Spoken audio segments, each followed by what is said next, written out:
Akashvani port Blair से प्रस्तुत हैं प्रादेशिक समाचार।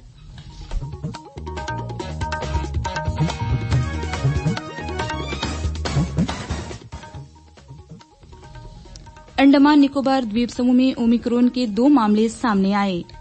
15 से 18 वर्ष आयु वर्ग के बच्चों के टीकाकरण के लिए कोविन पोर्टल पर पंजीकरण कल से शुरू होने जा रहा है।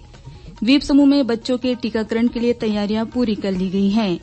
नए साल को देखते हुए प्रशासन ने रात्रि लॉकडाउन में आंशिक छूट प्रदान की है और जहाजरानी सेवा निदेशालय जल्द ही जहाजों के टिकटों की ऑनलाइन बुकिंग की शुरुआत करने जा रहा है।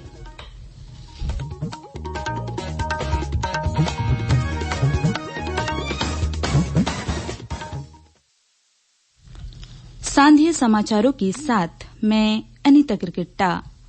देश कोविड टीकाकरण अभियान के अंतर्गत 150 करोड़ टीके लगाने की दिशा में निरंतर आगे बढ़ रहा है। कोरोना वायरस का नया वेरिएंट मिलने से चिंताएं बढ़ी हैं।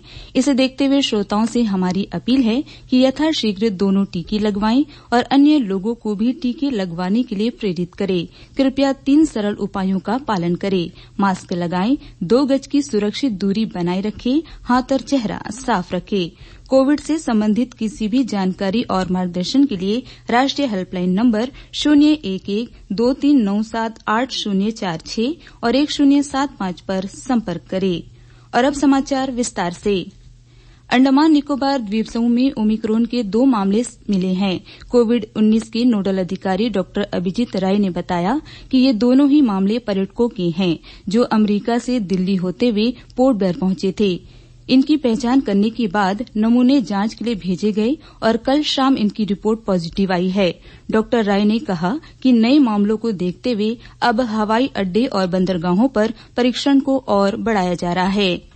इनको पहले ही दिन ट्रैक कर लिया गया था और जब इनकी सैंपल हमने हायर सेंटर्स में भेजे थे जीनोमिक सीक्वेंस के लिए, तो कल शाम को पता चला कि ये लोग ओमिक्रॉन के लिए पॉजिटिव है। नई डेवलपमेंट को देखते हुए हम सबसे निवेदन करना चाहेंगे कि वे सावधान रहें और जितने भी आपके मूवमेंट्स को कम से कम रखें, मास्क का व्यवहार करें, दूसरे बिना काम के घर से ना निकले और भीड़भाड़ इलाकों से जाने से बचे। इसके तहत हम एयरपोर्ट पे, सी पोर्ट पे टेस्टिंग बढ़ाने जा रहे हैं। इसके लिए मैं सभी लोगों से निवेदन करूंगा कि वे सहयोग करें। जिनका एयरपोर्ट पे आरटीपीसीआर टेस्ट हो जाता है उनसे भी मेरा अनुरोध होगा कि जब तक लोकल आरटीपीसीआर रिपोर्ट ना आ जाए वे अपने अपने घरों से, होटलों से ना निकले। पूरे देश के साथ द्वीप समूह में भी 15 से 18 वर्ष आयु वर्ग के बच्चों के लिए 3 जनवरी से टीकाकरण की शुरुआत होने जा रही है। टीके के लिए ऑनलाइन पंजीकरण कोविन पोर्टल पर कल सुबह 9 बजे खुलेगा। कोविड-19 के नोडल अधिकारी डॉ अभिजीत राय ने आकाशवाणी समाचार के साथ बातचीत में बताया कि लोग कल के अलावा 3 जनवरी से सीधे केंद्रों पर जाकर भी पंजीकरण करवा सकते हैं।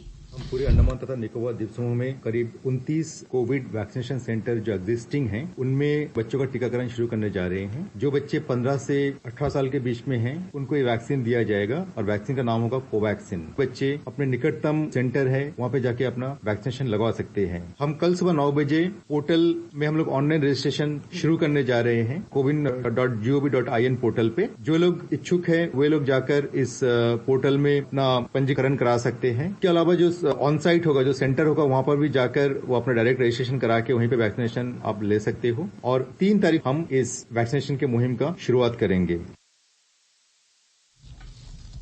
डॉ राय ने कहा कि बच्चों के टीकाकरण के लिए तैयारियां पूरी कर ली गई हैं। द्वीप समूह में करीब 23,000 बच्चों को टीका लगाया जाएगा। इसके लिए केंद्रों पर अलग से व्यवस्था की गई है। हमारे पास करीब 23,000 बच्चे हैं जिनको अंडमान में कोवैक्सीन की वैक्सीन लगनी है। हमारे पास 23,000 डोजेस ऑफ कोवैक्सीन हमें सरकार से मिल चुकी है और आज हमने हेलीकॉप्टर और बाई रोड से हर सेंटर्स में जो वैक्सीन है उसके कंसाइनमेंट को पहुंचा दिए हैं। बच्चों का पूरी तरीके से अलग होगा क्योंकि वैक्सीन हम अलग कोवैक्सीन दे रहे हैं और पहले जो अंडमान में हम देते थे वो है आपका कोविशील्ड। इसकी पूरी मैकेनिज्म अलग होगा। एक सेंटर पे 2 टीम रहेगी, जो एक कोवैक्सीन से डील करेगी, दूसरा कोविशील्ड से डील करेगी। द्वीप समूह में पात्र व्यक्तियों को कोविड का टीका लगाए जाने का कार्य पहले की तरह निरंतर जारी रहेगा। प्रादेशिक समाचार आप आकाशवाणी पोर्ट ब्लेयर से सुन रहे हैं। समाचारों में आगे प्रमुख है 9 वर्ष जहाजरानी सेवा और आरएसएस। आकाशवाणी पोर्ट ब्लेयर से प्रसारित होने वाला यह प्रादेशिक समाचार बुलेटिन आप मीडियम वेव के साथ साथ FM 100.9 मेगाहर्ट्ज पर भी सुन रहे हैं। यह समाचार मोबाइल फोन और वाहनों के FM रेडियो पर भी उपलब्ध है। इसके अलावा अब आकाशवाणी पोर्ट ब्लेयर के प्राइमरी चैनल से प्रादेशिक समाचार सहित प्रसारित होने वाले अन्य कार्यक्रमों का आप देश और विदेश में कहीं भी कभी भी आनंद उठा सकते हैं। इसके लिए अपने मोबाइल फोन से गूगल प्ले स्टोर में जाकर डाउनलोड करें न्यूज ऑन AIR ऐप। प्रादेशिक समाचार में आपका फिर स्वागत है। नए साल को देखते हुए प्रशासन ने रात्रि लॉकडाउन में आंशिक छूट प्रदान की है। संशोधित आदेश के अनुसार अब दक्षिण अंडमान जिले में आज रात 11:30 बजे से लेकर मध्य रात्रि के बाद 1 बजे तक ही आम जनता और वाहनों की आवाजाही पर कोई प्रतिबंध नहीं रहेगा। लोग आसानी से नववर्ष के जश्न में शामिल हो पाएंगे। मध्योत्तर अंडमान जिले में भी लोगों की आवाजाही के लिए इसी प्रकार की छूट दी गई है। जिले में आज रात 10 बजे से कल सुबह 6 बजे तक लोगों और वाहनों के आने जाने पर कोई पाबंदी नहीं होगी। हालांकि प्रशासन की ओर से कोविड-19 की रोकथाम के लिए जारी दिशा निर्देशों का पालन सुनिश्चित करने को कहा गया है। इस संबंध में आदेश जारी किए गए हैं। जहाजरानी को द्वीपों की जीवन रेखा माना जाता है। जहाजरानी सेवा निदेशालय ने प्रेस विज्ञप्ति जारी कर बताया कि द्वीपों में जलयान सेवाओं को सामान्य बनाने के प्रयत्न किए जाएंगे। विभिन्न द्वीपों में आवश्यक वस्तुएं और कोविड के टीके पहुंचाने में भी जहाजरानी विभाग ने अपनी भूमिका अदा की। कोविड के कारण जहाजों के संचालन और रखरखाव में काफी परेशानियां आईं, लेकिन इसके बावजूद विभाग की ओर से जरूरी सेवाओं को जारी रखा गया। विभाग के प्रयासों के फलस्वरूप MV चौरा की सेवाएं उपलब्ध हो पाई हैं। इस वर्ष अत्याधुनिक जलयान MV सिंधु भी जहाजरानी के बेड़े में शामिल हुआ, जो अब द्वीपों में अपनी सेवाएं दे रहा है। MV कैम्बल बे का मरम्मत का कार्य अंतिम चरण में है और जल्द ही इसकी सेवाएं शुरू हो जाएंगी। MV कमोटा को कमोटा में तैनात किया गया है। इसके अलावा MV कालीघाट, MV बंबुका और MV रानी लक्ष्मी की सेवाएं भी जल्द उपलब्ध कराने के प्रयास तेज कर दिए गए हैं। जहाजरानी विभाग ने यात्रियों की शिकायतों के समाधान के लिए हाल ही में हेल्पलाइन नंबर 180034527114 की शुरुआत की है। नेट के जरिए पूछताछ और जहाजों के टिकटों की ऑनलाइन बुकिंग भी जल्द ही शुरू की जाएगी। इसे लेकर प्रयास अंतिम चरण में हैं। RSS के अखिल भारतीय सह संपर्क प्रमुख रमेश बप्पा ने लोगों से भारत को विश्व गुरु बनाने का अनुरोध किया है। द्वीप समूह के अपने दौरे पर उन्होंने प्रबुद्ध नागरिकों से मुलाकात की। इस दौरान श्री बप्पा ने कहा कि देश के समक्ष कई चुनौतियां हैं, जिसका हम सबको मिलकर सामना करना है। आजादी की 75वीं वर्षगांठ के बारे में बोलते हुए उन्होंने कहा कि हमारे वीरों के त्याग और बलिदान के कारण हमें आजादी मिली है और कई वर्षों के संघर्षों के बाद देश आजाद हुआ है। हम सब भारतीयों का यह कर्तव्य है कि हम अपने बहुमूल्य विचारों के साथ देश के विकास में योगदान दें और देश की एकता, अखंडता और संप्रभुता के लिए एकजुट रहें। उन्होंने कहा कि आजादी का अमृत महोत्सव देश के वीर जांबाजों का स्मरण करने का समय है। हमें हमेशा सकारात्मक सोच के साथ आगे बढ़ते रहना है।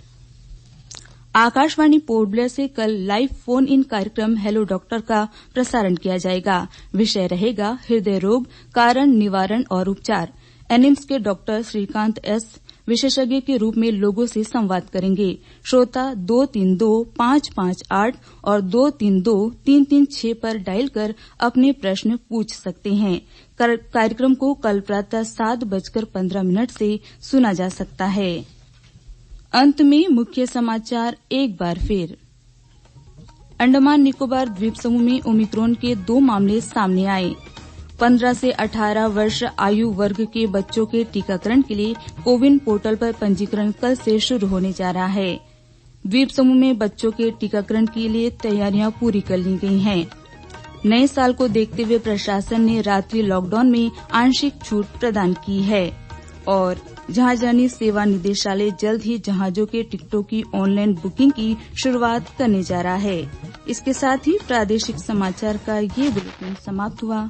नमस्कार। आकाशवाणी पोर्ट ब्लेयर से प्रस्तुत हैं प्रादेशिक समाचार।